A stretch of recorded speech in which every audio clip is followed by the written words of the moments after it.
Bismillahirrohmanirrohim. Assalamualaikum warahmatullahi wabarakatuh. Perkenalkan, nama saya Nurfadila Utami. Baiklah, pada kesempatan kali ini saya akan menjelaskan tentang data mining, yaitu hitung manual algoritma a priori atau association rule. Adapun pokok pembahasan ada 4. Yang pertama, pengertian data mining. Yang kedua, algoritma a priori.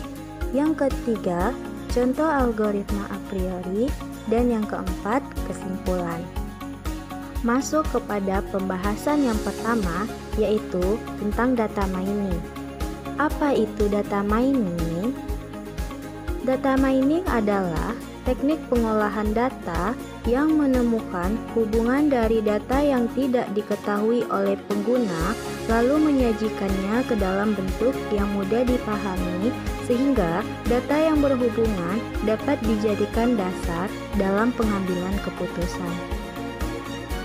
Data mining dibagi menjadi beberapa kelompok berdasarkan tugas yang dapat dilakukan, yaitu yang pertama deskripsi, kedua estimasi, ketiga prediksi, keempat klasifikasi, kelima clustering, dan yang keenam asosiasi yang akan dibahas pada kali ini.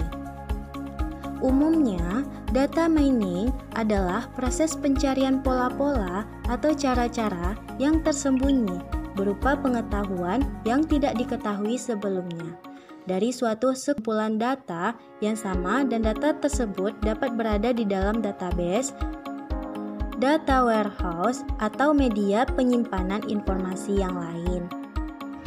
Selanjutnya, hal penting yang terkait di dalam data mining ada 3. Yang pertama, suatu proses otomatis terhadap data yang sudah ada merupakan data mining. Yang kedua, hanya data yang sangat besar yang akan diproses. Dan yang ketiga, data mining bertujuan mendapatkan pola yang mungkin memberikan informasi yang berguna dan bermanfaat. Data mining sering juga disebut dengan knowledge discovery in database, atau bisa disebut dengan KDD. KDD merupakan hal-hal yang dilakukan oleh data yang meliputi pengumpulan data, pemakaian data, riwayat untuk menemukan keteraturan pola atau hubungan dan berukuran besar. Ada 3 proses utama pada KDD. Yang pertama, pre-processing. Pada tahap pre-processing, ini adalah tahapan yang dilakukan terhadap data sebelum algoritma data mining diaplikasikan. Proses ini merupakan proses pembersihan data, dan proses ini meliputi data cleaning, integrasi, seleksi, dan transformasi. Yang kedua, data mining. Proses data mining adalah proses utama dalam KDD. Dalam proses ini, algoritma-algoritma yang ada dalam data mining akan diaplikasikan untuk mendapatkan pengetahuan dari sumber data yang tadinya tidak bisa dipahami menjadi data yang sangat berguna dan menjadi pengetahuan. Yang ketiga adalah post-processing. Pada tahap ini, hasil yang diperoleh dari proses data mining selanjutnya akan dievaluasi pada post-processing, agar hasil yang diperoleh tersebut bisa dipahami dan mudah dimengerti oleh orang banyak. Selanjutnya yaitu, menurut Larosse dalam bukunya yang berjudul Discovery Knowledge in Data, An Introduction to Data Mining. Menurutnya, data mining dibagi menjadi beberapa kelompok berdasarkan tugas yang dilakukan. Yang pertama ada deskripsi. Deskripsi yaitu cara untuk mendeskripsikan pola dan tren yang tersembunyi dalam data yang biasanya dilakukan oleh para peneliti. Peneliti dan analisis terkadang juga mencoba mencari cara untuk menggambar pola secara sederhana dan kecenderungan yang terdapat dalam data. Deskripsi dari pola tersebut sering memberikan kemungkinan penjelasan untuk suatu pola atau kecenderungan. Yang kedua adalah estimasi. Estimasi hampir sama dengan klasifikasi, kecuali variabel yang lebih ke arah numerik daripada kategori. Basis data atau record yang membangun sebuah model lengkap yang menyediakan nilai dari variabel target menjadi nilai prediksi. Kemudian, nilai variabel prediksi akan menjadi estimasi nilai dari variabel target berdasarkan peninjauannya berikut. Yang ketiga, prediksi.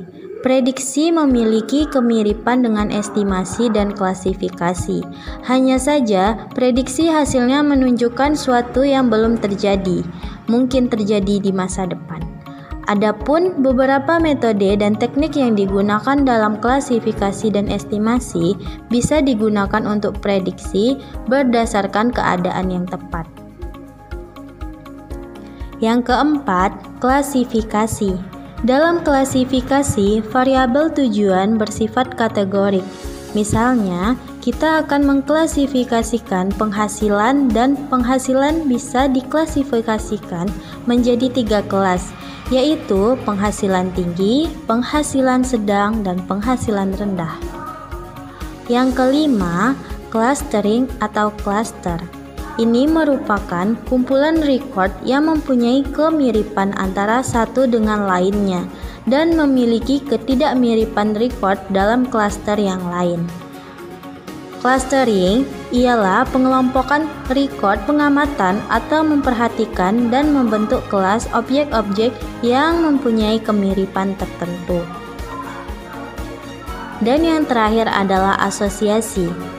Mengidentifikasi hubungan antara berbagai peristiwa yang terjadi pada satu waktu merupakan tujuan dan tugas dari asosiasi. Salah satu implementasi dari asosiasi adalah analisis keranjang belanja atau market basket analysis, sebagaimana yang akan kita bahas pada kali ini. Selanjutnya adalah penjelasan tentang algoritma a priori. Yang pertama, market basket analysis. Market basket analysis merupakan suatu cara yang digunakan untuk melakukan analisis kebiasaan konsumen dalam membeli sebuah produk dengan menemukan asosiasi antar beberapa item yang berbeda yang diletakkan konsumen dalam shopping basket atau keranjang belanja yang dibeli pada suatu transaksi tertentu. Tujuan utama dari market basket analysis adalah untuk mengetahui produk-produk atau barang mana yang mungkin akan dibeli secara bersamaan oleh konsumen pada suatu transaksi tertentu. Selanjutnya adalah analisis asosiasi.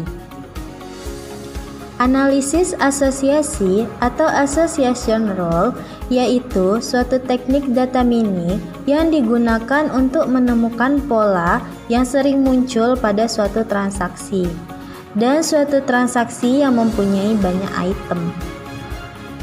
Tolak ukur yang digunakan dalam data mining asosiasi ini adalah sebagai berikut. Yang pertama, support. Support merupakan suatu ukuran atau nilai yang menunjukkan seberapa besar tingkat penunjang suatu item atau item set dari suatu transaksi. Yang kedua, confident.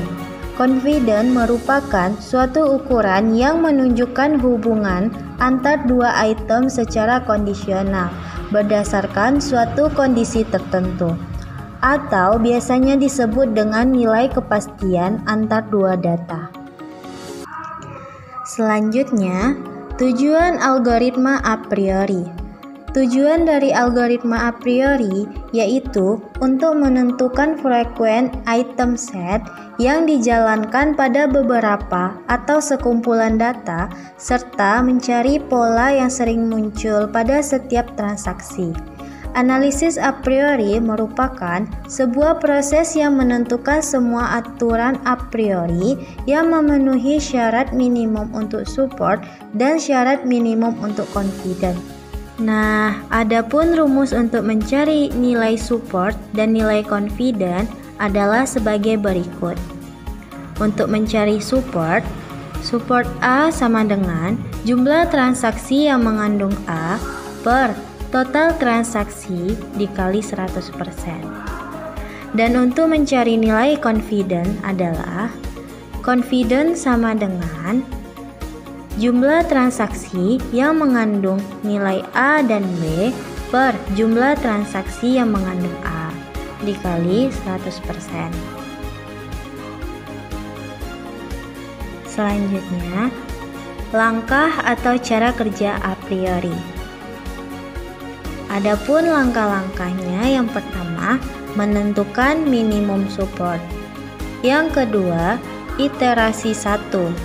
Hitung item-item support atau transaksi yang memuat seluruh item dengan men-scan database untuk satu item set. Setelah satu item set didapatkan dari satu item set, apakah di atas minimum support? Apabila telah memenuhi minimum support, satu item set tersebut akan menjadi pola frekuensi tinggi.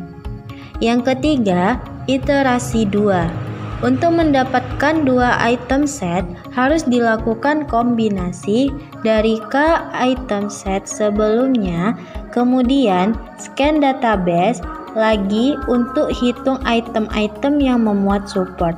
Item set yang memenuhi minimum support akan dipilih sebagai pola frekuensi tinggi dari kandidat. Yang keempat, tetapkan nilai K item set dari support yang telah memenuhi minimum support dari K item set. Dan yang kelima, lakukan proses untuk iterasi selanjutnya hingga tidak ada lagi K item set yang memenuhi minimum support. Begitulah langkah atau cara kerja a priori. Untuk lebih jelas lagi, kita akan masuk kepada contoh kasus, yaitu contoh sederhana dari algoritma a priori.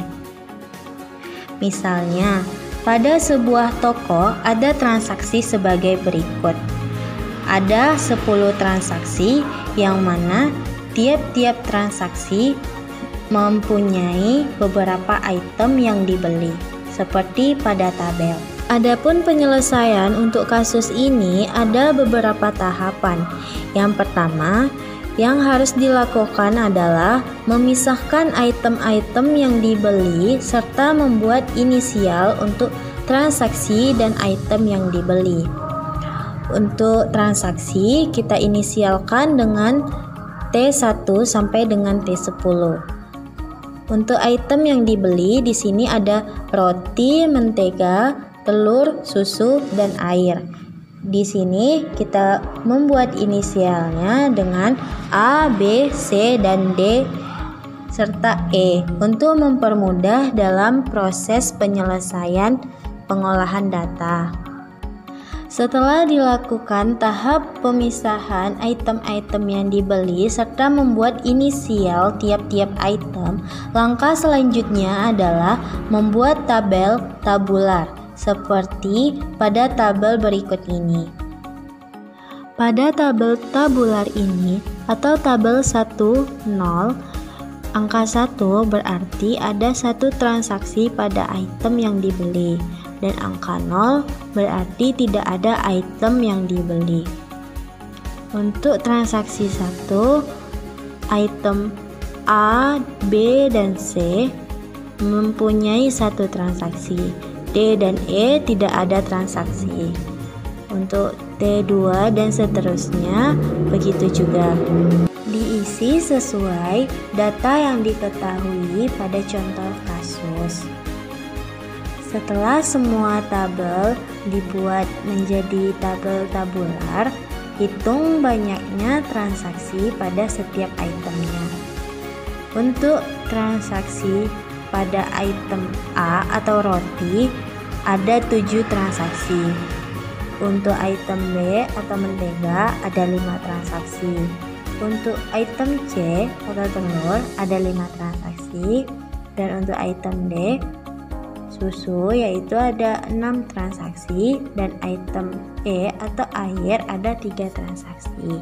Setelah dijumlahkan, langkah selanjutnya adalah menghitung batas minimum dalam suatu transaksi atau bisa disebut dengan sekian. Misalkan kita menentukan sekiannya sama dengan 3, maka kita dapat menentukan frequent item set. Dari tabel di atas diketahui total sekian untuk transaksi K sama dengan 1. Semuanya lebih besar dari sekian. Maka F1-nya sama dengan A, B, C, dan E. Untuk K2 atau 2 unsur diperlukan tabel untuk tiap-tiap pasang item. Himpunan yang mungkin terbentuk adalah A, B, AC, AD, AE, BC, BD, BE, CD, CE, dan DE. Tabel-tabel untuk item set 2 yang memenuhi kriteria adalah tabel BC dan tabel BD, karena hanya tabel itulah yang melebihi dari nilai yang ditentukan, yaitu 3. Pada tabel-tabel 2 unsur ini, P artinya item-item yang dijual secara bersamaan. Sedangkan S berarti tidak ada item yang dijual secara bersamaan atau tidak terjadi transaksi. E melambangkan jumlah frekuensi item set. Jumlah frekuensi item set harus lebih besar atau sama dengan jumlah frekuensi item set. Dari tabel-tabel item set 2 yang memenuhi kriteria ada 2, yaitu BC dan BD. Nilai BC ada 4 total transaksi dan nilai BD ada 3 total transaksi. Kombinasi dari item set dalam F2 dapat kita gabungkan menjadi calon 3 item set. Item set yang dapat digabungkan adalah item set yang memiliki kesamaan dalam K1 item, yaitu BC dan BD memiliki item set K1 atau K1 pertama yang sama, yaitu B. Maka dapat digabungkan menjadi 3 item set baru, yaitu BCD. Untuk K sama dengan 3 atau 3 unsur, himpunan yang mungkin terbentuk hanya ada 1 persamaan, yaitu persamaan BCD. Seperti pada tabel. Untuk item set 3, jumlah dari BCD ada 2, dan ini tidak memenuhi kriteria. Langkah selanjutnya, rule yang dipakai adalah if X then Y, di mana X adalah antecedent dan Y adalah consequent. Berdasarkan rule tersebut, maka dibutuhkan 2 buah item yang mana salah satunya sebagai antecedent dan sisanya sebagai consequent. Dari langkah 4, didapat 1 buah FK atau K item set, yaitu F2. F1 tidak disertakan karena hanya terdiri dari 1 item saja. Untuk antecedent boleh lebih dari 1 unsur, sedangkan untuk consequent terdiri dari 1 unsur. Selanjutnya, menentukan SS kurang S, sebagaimana antecedent dan S sebagai consequent dari FK atau K item set yang telah didapat berdasarkan rule pada langkah 5.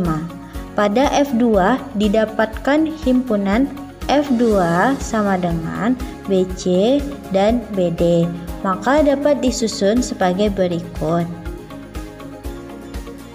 Dari langkah sebelumnya, kita mendapatkan 4 rule yang bisa digunakan.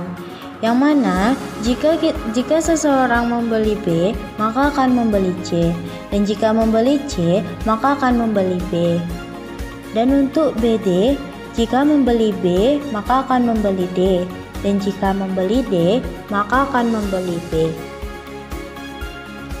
Nah, tahap selanjutnya adalah membuat tabel kandidat asosiasi rule untuk satu antecedent.